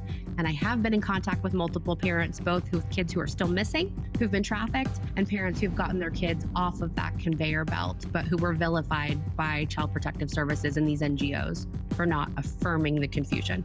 So everybody in this environment is at danger. If you got your kids in a public school, get them out of these schools. And then, of course, if you're homeschooling, that's a different way that they might come after you. DC public school parents are opting to keep their children home during the start of the school year without official approval. And some of those parents tell the News 4 I-Team the school district has started reporting them to Child and Family Services for educational neglect. It won't be nothing. Like when we say they do it for nothing, there's always something written, but it's the things we're talking about. You know, the dogs were running around out of control. They're homeschooled, which they call educational neglect. So they write on there. Medical neglect means they're not vaccinated, but they'll say medical neglect, and then we say, when you break it down, what was it? Well, we found out they weren't vaccinated, so we know they're medically neglecting their kid. And that is exactly all it takes. Now they take your kid away from you. As soon as they take that child away from you, the funding begins. Now they get funds. If you go with your kid to the hospital, there's no funds. They have to separate you. Oh, so if baby Cyrus's mom would have went with him in that ambulance and stayed with the child, they get no money. But they knew that just as they had to take her. Have to do it. And they instantly got money. You have to separate the child. Otherwise, the law doesn't even apply. There's no application of the law if mom is there. Okay, but that is going to entail that he goes with us in the ambulance. No. And you leave. If No. it doesn't happen, then we arrest you. And now you know, because people ask, because they've seen the video. They've seen the video and they go, why wouldn't that cop let Marissa go? And she asked. She goes, Marissa asked, what harm is there in me just being there when we go to the hospital? How am I in danger to him if I'm just watching and I'm with him? Well, we're going to go ahead and go with just what I just told you, okay? So you're gonna take him? No. Listen, No, I this can't. is what we're going to do, okay? So this is. Well, we just made this determination. Well, who made this determination? Well, I did. Well, why? Well, this is just what we said we're going to do. So here's your paperwork, and you're under arrest. And if you look on the paperwork, it says, well, what proof or evidence is there that this child was neglected? And it says, this child has never come under CPS before and is not part of our system. And it's like, what? That's not even the answer to the question. Exactly. And nobody cares until it happens to them. And nobody cares because as soon as anybody talks about it, the media comes down so hard and they paint the picture as if the family has done something wrong. The case of a child taken into medical custody in March because doctors were worried about his health. Medical personnel determined the baby was severely malnourished. A 10-month-old who was severely malnourished. Police say the baby was severely malnourished. What do you want the government to do? So it's doctors that look at the baby and go, uh-oh, it's so malnourished, it might die. Of course you gotta go find the baby to save its life. The parents should be investigated. Like, let's keep it real. What is going on? And of course, it's very easy to paint the pictures that the family's done something wrong because the news headlines are always going to favor what the police said, what the doctors said, what the hospital said, and then now all of a sudden you have to defend yourself that you're not someone who is neglecting your child. But the police report says you were neglecting your child. The judge agreed you were neglecting your child. The doctor looked at it and the doctor said he's totally neglecting his child. And then when you actually read the report says, yeah, he's neglecting his child, and the proof is, well, there is no proof, we just said so. We've got the reports to show you that's what they said about my grandson. Here's the report showing that they planned on quickly transferring baby Cyrus to foster parents at the hospital. Here's a medical record that reads, just go. This is a healthy baby with no interventions. Here's a further report about baby Cyrus stating, no acute life threats noted. Body cam footage verifies this. Rachel Thomas is caught on camera multiple times stating that baby Cyrus is a healthy baby. I'm a chief of staff for one of the hospitals. We just are going to break some protocols and take an ambulance to different entrance because it's a medically stable patient. And we're going to do it quietly.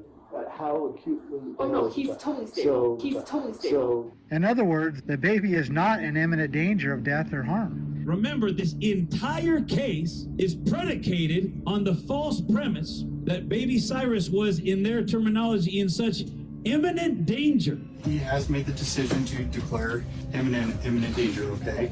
So I really don't want to make this worse on you. I would like to get him the help that he needs right now. So because baby Cyrus, according to them, was just so critically in need of medical attention that he needed to be supervised by professional licensed medical doctors, we need to rip him away from his nursing mother and put him in a hospital.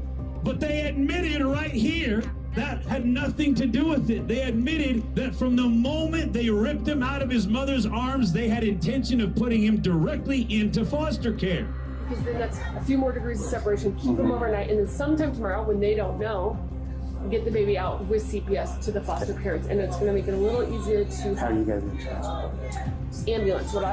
What I want. Proving that it was a fraud from the get-go and the entire premise is a lie. They'll have to answer for this in court. But Dr. Rachel Thomas told the jury, quote, the baby would have died if they would not have taken him. She then flat out lied to the jury about baby Cyrus. She said, quote, he looked like a baby from Haiti. The baby's stomach was descented, his eyes were hollowed, and he was unable to sit up. But look at baby Cyrus, look at him. Does he look like he's a malnutrition baby from Haiti? Does he look like these babies? Yet, to the jury, she testified under oath that he did, that he looked like a baby from Haiti. Here are pictures from St. Luke's own medical records, just hours after they took him. He's playing, looking healthy, and sitting up, just opposite of what Rachel Thomas told the jury. See, this is the problem with people like Rachel Thomas. They are revered by the public because they are doctors and professionals, but they have no scruples. They are liars. Many incredible parts of this story, right? Right-wingers. There's no government conspiracy about that one particular baby in the middle of Idaho. You lunatics. And by the way, feed the baby and give it back to the parents. Like, we don't. Your son he's sick. He doesn't have an actual illness, but he can't keep food down, and the only thing that he can keep down is your breast milk. They take him from you. How long did your son go without the food that he needed and the nutrients that he needed before you were able to get him that breast milk? So it was a few days at first in the beginning, and the doctors from the hospital called me the next day and said that he hadn't eaten since they brought him in. He's refusing to drink anything from the bottle. They even said, yeah, we know he just needs his mom, but they wouldn't let us go in and see him. They still wouldn't? They still wouldn't, and what they ended up having to do is they put a feeding tube through his nose to feed him through the feeding tube because he refused bottle feeds. So that is how he got fed until I was able to get in there, and he even kept that tube in for several weeks even after we got him back. And then we also later found out that they left Cyrus in the hospital room alone throughout the day. He was there for days. They didn't have someone in there, at all times watching him. And when he threw up, you need to be there to wipe him up. We always held him. We'd wipe him up, keep him clean. But he would lay in a pool of his own vomit. One of the medical records says that a nurse came in and found him laying in his vomit. And then when we got our first visitation with him, we could see the acid burns on his cheeks from laying in that. So, and all the while, my husband and I are standing outside the hospital just waiting to come in, and we care for him 24/7. We stay up through the night with him. We sit upright, clean him, and they just didn't even properly care for him.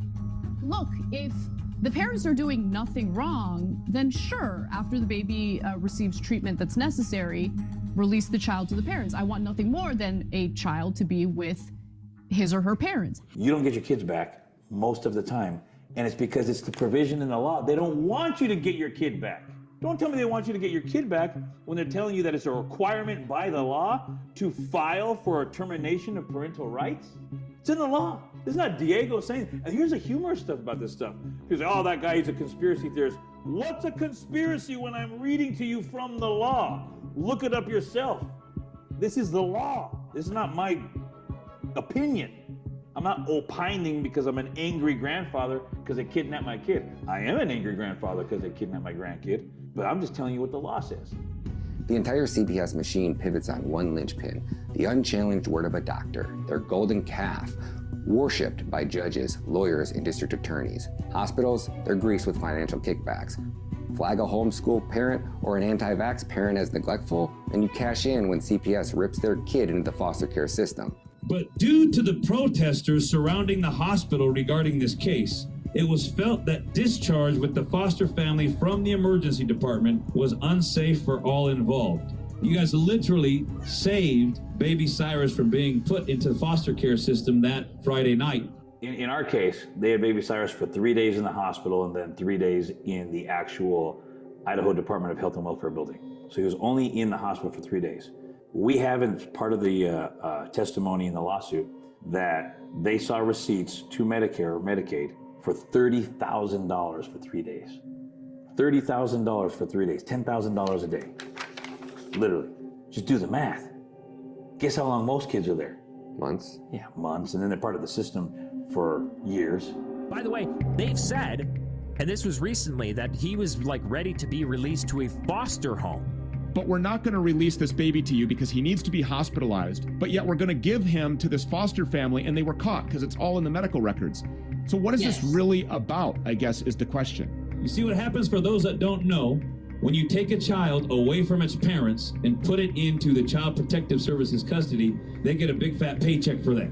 When you take them from Child Protective Services and put them into foster care, they get another fat paycheck for that. And then there's more paychecks that keep coming, and it is literally millions and millions of dollars.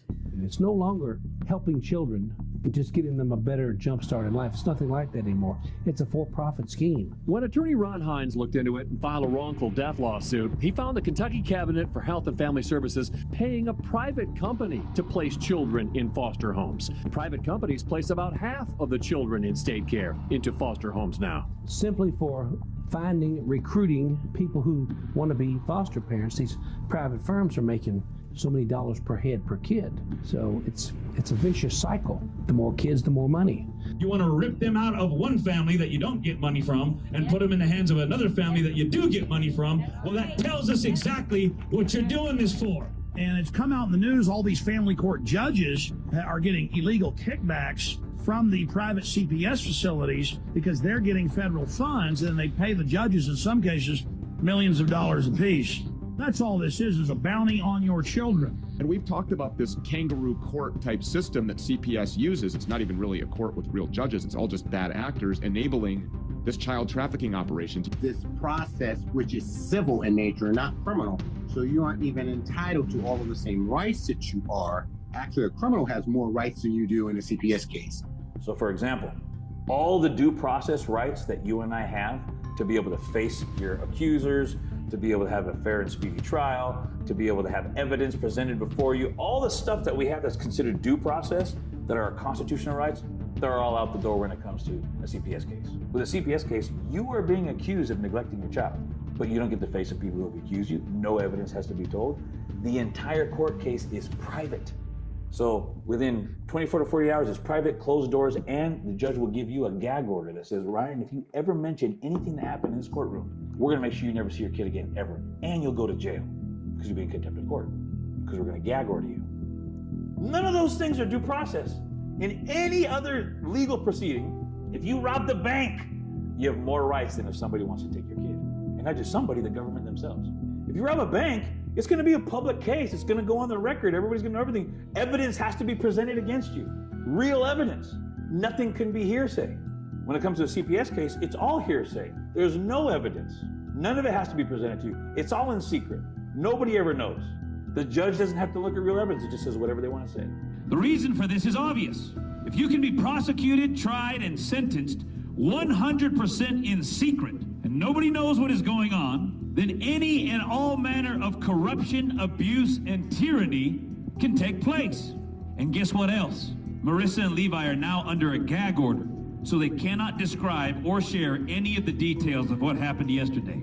That's taking away your constitutional rights as an American to free speech is what that is. Absolutely. That should be illegal. It should be outlawed. It should be Because it's just used as a weapon, as leverage against you. To silence you don't have the ability to defend yourself in the public eye. Absolutely. And they're out there running hit pieces in the media, they're slandering your family, they're painting you out to be the most evil villain, and you can't even talk and defend yourself. And that's the only way, really, that they've been able to get away with this for so long. Because a lot of people ask that, like, how do we not know this? How do we not know this?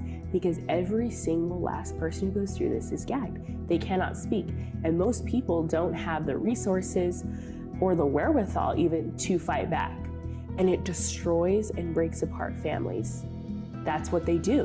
And they're done chewing through the poor people. Now they're getting into the middle class because they grabbed so many. And it's always weirdo judges, you know, don't have any kids with the butch haircuts, just up there, just life-hating demons who've got giant prisons to pack, people to feed into the system. So our attorneys were actually working through the night since the night Cyrus was taken, gathering all the evidence, everything they needed, character witness letters, evidence of all the money we had paid out of pocket for Cyrus's medical appointments, paying doctors, pretty much everything you can need to overprove that this was not a neglect case. And we went in there pretty hopeful. We were represented by our attorneys, and I remember seeing the judge, the family court judge, look at the papers, look over at everything that she had, all the evidence, let us speak. We even had our doctor, our naturopathic doctor, speak for us. He was in there as a witness. And after looking over everything, she glances over at her screen and reads off basically a verdict that said that after looking at all the evidence, I am ruling that Levi Mercer Anderson, that there is reasonable cause to suspect there is abuse and neglect, and that we have to keep him in state custody.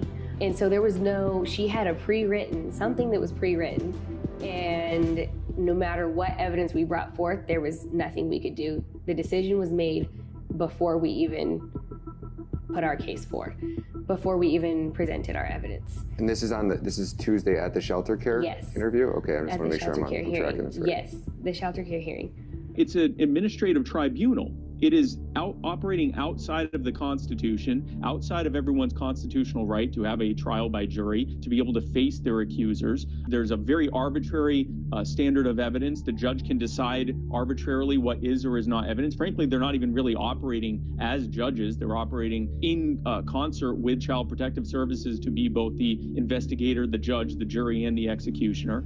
How is that justice? How is that not criminal? And don't be delusional and act like they're just trying to protect the privacy of the child. That's nonsense. First of all, everybody knows he's baby Cyrus. Secondarily, baby Cyrus is not on trial. His parents are, and they are being falsely accused. There are laws regarding confidentiality to protect the family, but we would argue that the state uses those laws to avoid making information public. Right now they just hide behind confidentiality, and so no one can get the information. There really literally is not information available. In environments covered with confidentiality laws that protect the wrong people. Fathers are victims of this unjust system. 3 fathers, of whom I am aware and have been in touch with, committed suicide because they lost the opportunity to even visit with their children. It is not up to this court or those people to decide what the proper diagnosis or treatment is. It's her parents. We shouldn't even be making that decision. We shouldn't even be here, Judge. Ms. Bennett, dial it down. Okay, can I ask you one other question? Sure. Is there any way that even just momentarily she could just see her mom just to like hug her mother? I'm afraid not. Not today. And the Kowalski say that separation caused Maya's mother to take her own life.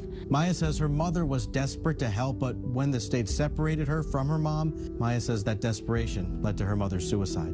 At 2 in the morning, I broke out in tears. I was just crying uncontrollably. That was the day Maya Kowalski's mother, Beata, took her own life. Maya was at Johns Hopkins All Children's Hospital, separated from her family for 3 months. Before she even knew about her mom's suicide, Maya had a sickening feeling and called a nurse. And I told her, I miss my mom. I miss my mom. I thought my mom, I want to go home to my mom. Turns out she ended her life. Maya's emotional testimony went from heartbreak to anger as she described the amount of time she was allowed to spend with her family that day. It was actually so unbelievably cruel, the amount of time they allocated for me to spend with my family after hearing such awful news. I have witnessed such injustice and harm brought to so many families that I am not sure if reform of the system is even possible. The system cannot be trusted. It does not serve the people. It obliterates families and children simply because it has the power to do so. Everything they know about the CPS system is a lie. 100% of everything they've been told is a lie. It's corrupt. Not only corrupt, it is rotten to its core and it cannot be saved or fixed. Period, end of sentence. It just needs to go away and be destroyed. You don't even need child protection acts in any single state, because if you abuse a child, that's already against the law. 100%. It's already assault and battery. You already can be arrested. We already can you don't need additional bureaucracies to protect children, because the laws that protect me from you beating me up and me from beating you up protect my children from me beating them up and anybody beating anybody up. You don't need new bureaucracies. You don't need new funding mechanisms. This exists solely for the kidnap of children. To give the government the power to take your child, period. End of story. It just exists so the government has cover. They always have the power. You want what the power is? Their gun. Yep. Their gun, they say, give me your kid. But now they have legal cover. To keep your kid. To take them and to keep them and to say, we didn't do anything wrong. I think everybody here is on the same page. I don't think anybody here is like, hey, if some jerk is beating on his kid or somebody is molesting some child, well, we don't want anybody to step in. No, we want that abuse to stop. But guess what? With the optics that these organizations have for these kind of cases right here, you are not, let me look into the cameras. You guys are not going to get the support you want for those real cases that are important, because you insist that you control and own everybody when you don't. You have no power or authority over anybody who is not putting their children in any imminent danger. If a child protection services were to ever lie in a court of law, what rights do the parents have? Well, it's sad to say this, but it's very common that the workers will make misrepresentations under oath, even in their written records as well as when they're testifying. Your predators are lying on record, making things up, making us predators, making a mother predator. These are the kids you guys kidnapped. See them? Look at them. Malika and Zaya. See? Our bond? And you guys want to break that? Thank you. We will now proceed to closed session. I bet you will. You need to do something about it. You want to know why they want it confidential? That's why. It's because they don't want people to know that children are being abused in the custody of the county, and you guys, that's what you should be stopping. And you're not. And you're going to get more money to traffic children. This is abuse of power. It is lack of accountability. And it is a growing criminal political phenomenon spreading around the globe. Nancy, it's good to have you here with us. Thank you. It's good to be on with you. What you gave in that speech, I know you've given a lot, but I saw this particular speech of you, I believe before the Eagle Forum, really laying out the facts of just how unconstitutional and Kafkaesque the CPS is. Right. Well, it is unconstitutional, and the Department of Child Protective Services has become a protected empire built on taking children and separating families. As a matter of fact, I could throw in here now that it appears to me that the family is going to have to be destroyed in order for the one world government to completely develop. It is a big idea, a new world order. That we needed a new world order. Global governance and global agreements. Our country is going through a transition, a new world order. A new world order. Novus Order Seclorum, a new order. A new world order. The creation of a new world order. But as I've been telling you, common sense and tradition in America are under assault by powerful secular progressive forces. I want to talk about what matters most in our lives and in our nation, children and families. Yes, it takes a village. Someone brought me a copy out of the library of Hillary's book, It Takes a Village by Hillary Clinton. It takes a village to raise a child, all about children and what our responsibility toward children are. And I think many of the statements in this book are not only wrong, but they're corrupt and maybe even evil. They're evil, they're wicked, they're destructive. So here are the quotes. The government must declare the child to be the most precious treasure of the people. All right, now we'll go to the next page. The government's concern belongs more to the child than to the adult. What do you think of that? And then the last one is that the government's financial irresponsibility turns the blessing of children into a curse for the parents. That the government should help parents so that their children would be a blessing and not a curse. All right, now this book here, can you see it? I have it in my hands. It Takes a Village by Hillary Clinton. Could you see that? Yeah. You know what somebody did? Jerry, did you do this? Somebody put Hillary's book cover on top of an old book. This is not Hillary's. Oh my, look at this book. I can't even believe it. Could we zoom in on this book, please? Do you see this, Tom? Let me show you the title. That's wrong. Let me show you the title page here. That's wrong. Let me show you the title page. Adolf Hitler wrote this book, Mein Kampf, a long time ago. He was a wicked and evil man. And if you go through this book, you'll find incredible similarities. Incredible. Not all of it, of course, but incredible similarities with Hillary Clinton and the whole liberal crew that they position themselves as child advocates, defenders of child rights. Why do they do that?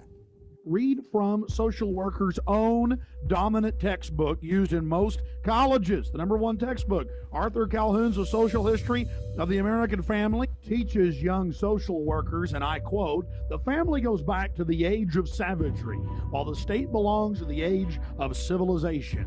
And it goes on and on to say that the family will end so world government can have its way with a socialist commonwealth. This is their own top textbook. They're not even hiding this. They got a hit out on the American family, and they've sold you that it's okay.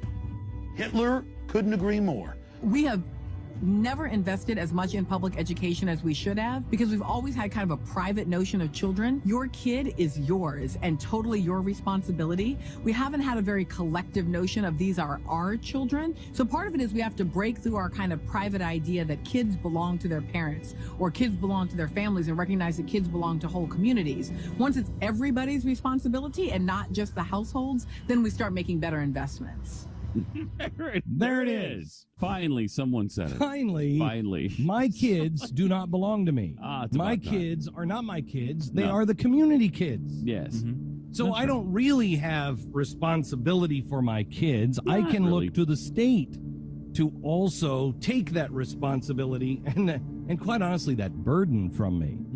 I'm watching this video. Now, remember, gang, this is a promo for MSNBC. This is not somebody just getting on and they can just say, oh, well, you know what? I was just kind of not really thinking when I said it.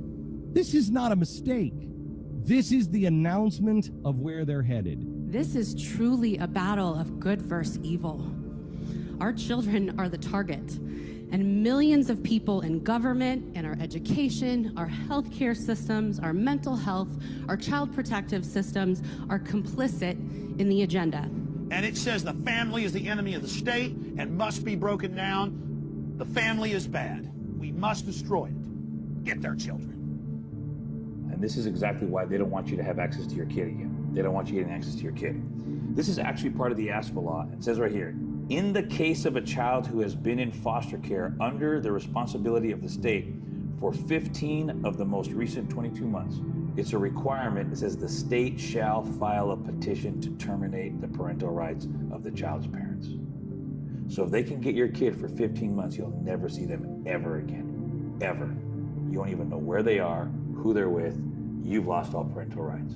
They took God's heritage away from you because of the law that Hillary Clinton championed and Bill Clinton signed in 1997. And everybody from the hospitals to the police departments to the CPS officers to foster care to the social workers, all of them are complicit. All of them. This is wickedness. Family separation is state-sanctioned violence. Separation is abuse. Having your kids taken away from you is abuse.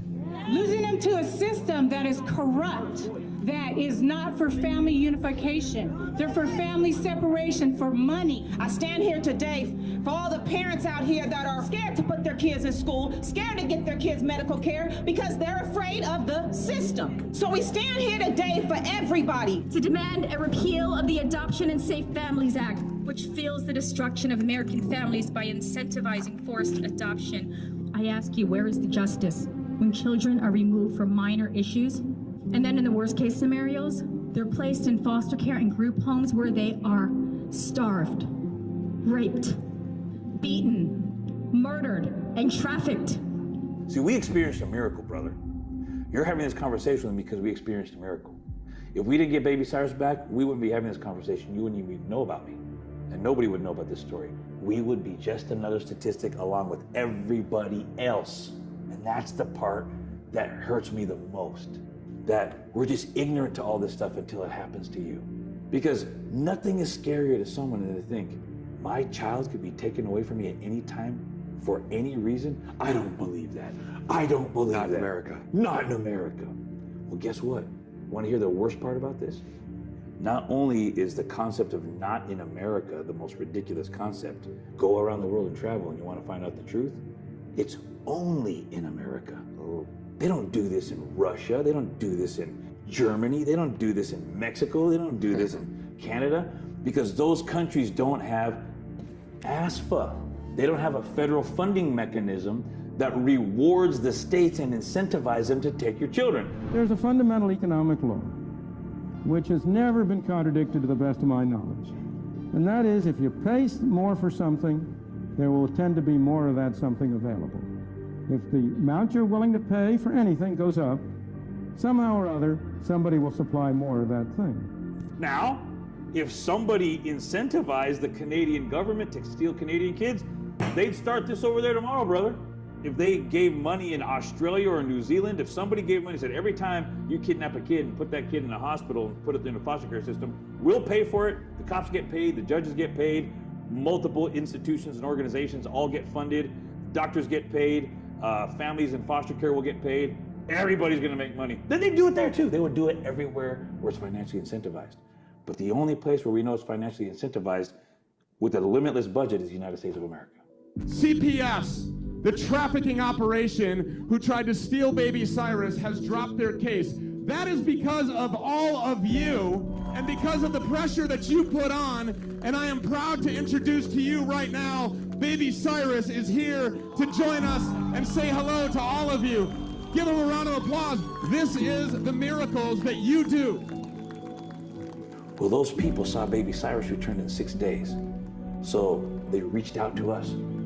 You saved your grandson. Help me save my child. And I'm reading these stories every single day.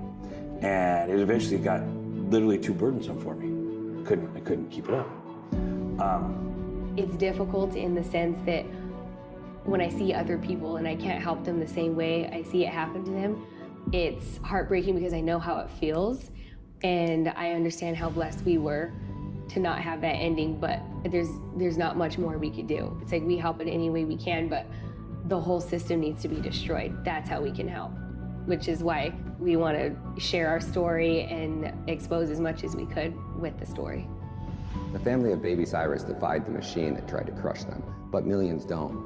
This is your wake-up call. CPS isn't protecting children, it's trafficking them. Funded with your tax dollars, enabled by a system that bows to white lab coats. Stand up, speak out, or your family could be next. The truth is out. Now go fight.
Speak up for those who can't speak for themselves, and for the rights of all who are destitute.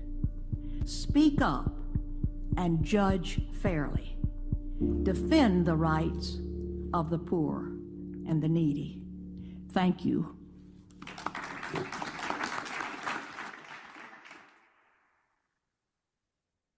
If you have followed my journey for a while, you are aware that these projects are entirely self-funded. After releasing What is Treason #Trafficked with J.J. Carroll and initially putting it behind a paywall, I realized that this approach wasn't just un-American, it was counterproductive to our cause. To generate enough public outrage, at least 10 million people need to see these documentaries. That's why I've decided to fund the entire Operation Amber Alert series myself. No partners, no sponsors, no strings attached. But this means I'm 100% reliant on supporters to keep this operation going. At the time of recording this documentary, I am currently at a $5,000 loss on my previous film. People often question why I placed #Traffic behind a paywall. Well, now that you understand, I can't keep producing these films if I'm hemorrhaging thousands of dollars. This means my only income now comes from the $250 I earn monthly on X, and another $1,500 for my memberships on Locals. Every dollar spent is a testament to our collective mission to expose the truth. Imagine if you could, just skipping a cup of coffee. That small sacrifice could be the fuel for our fight for justice. By becoming a paid subscriber on X or Locals, you are not just supporting a cause, you're joining a movement. If we can rally 3,000 hearts to contribute just $5 each a month, together we can release a new documentary every 60 days. You're not just donating, you're becoming a vital part of something much greater than ourselves. You can donate directly at givesendgo.com/Ryan Matta Films, or head over to X at Ryan Matta Media and click the subscribe button to become a monthly supporter. Alternatively, you can click the money icon to see other donation options as well, which include my favorite, Bitcoin. Every little bit helps, and together we can shine a light where the darkness has prevailed for far too long. God bless you. I don't know if you noticed, but her braces are donated by friends of mine too. Really? We're making no one leaves here without a beautiful smile. Ah. Yeah. Ladies and gentlemen, I stand before you not just to share a story, but to ignite a spark of compassion, a flame of action in each of our hearts. I want to talk about men like Bob McDonnell, an American patriot whose heart beats for humanity beyond borders. Bob McDonnell, a man whose life's mission has led him to the streets of El Salvador, not for personal gains, but to combat one of the darkest trades on earth, human trafficking. In my travels across this vast country, investigating the grim realities of child trafficking, I have witnessed the despair and the hope, the darkness and the light. Amidst the many organizations I've encountered, there is one that stands out, a beacon of true safety and rehabilitation, Mikasa Kids, led by Bob McDonnell. His organization, the House of Life, is not just about rescue, it's about transformation. Bob's mission goes way beyond rescue. He provides a sanctuary for those who have suffered the unimaginable. Women and children who are not only trafficked, but often violated by those who they should have trusted the most, their family and relatives. These survivors, all of whom have become pregnant through such horrendous acts, find not just temporary shelter at Bob's facility, but a home where they can nurture and raise their children. The transformations I witnessed in these young mothers and these children is nothing short of miraculous. The joy and happiness on the faces of these children, who knew nothing but fear and pain, is a testament to the healing power of the love and security provided by Bob's organization. Knowing where these children came from versus where they are after spending just 1 year under Bob's care, it's a fucking miracle. What this man has done for these children, I've never seen anything like it. If you guys could just skip 1 cup of coffee, this is where you send your money. This guy's truly saving lives. Oh, yeah, is there anything that she would like to tell me, or anything that she feels is important that other people know? Que es muy bonito y es un lugar muy especial para las madres que aquí pueden tener muchas oportunidades. That here is a very special place, and it's a very good place, and it's a place where young mothers can have a lot of opportunities. Together, let's build a house of life in every corner of the world where darkness lurks, turning it into light. Thank you, and may we all find the courage to act, the heart to care, and the willingness to give. Remember, it's not just about money, it's about making a difference. one cup of coffee at a time. Together, we can change the world.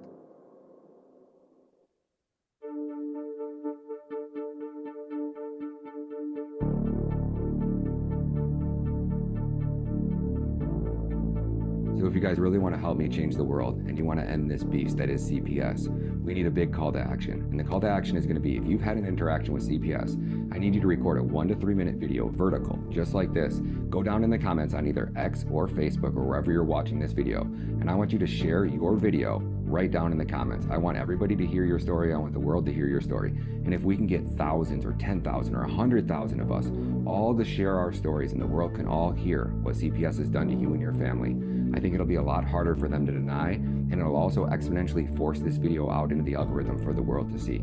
So drop those videos below. I'm going to do my best to report on every single one of them. My name is Ryan Matta. Thank you so much for watching this video. God bless you, and I pray for you and your family.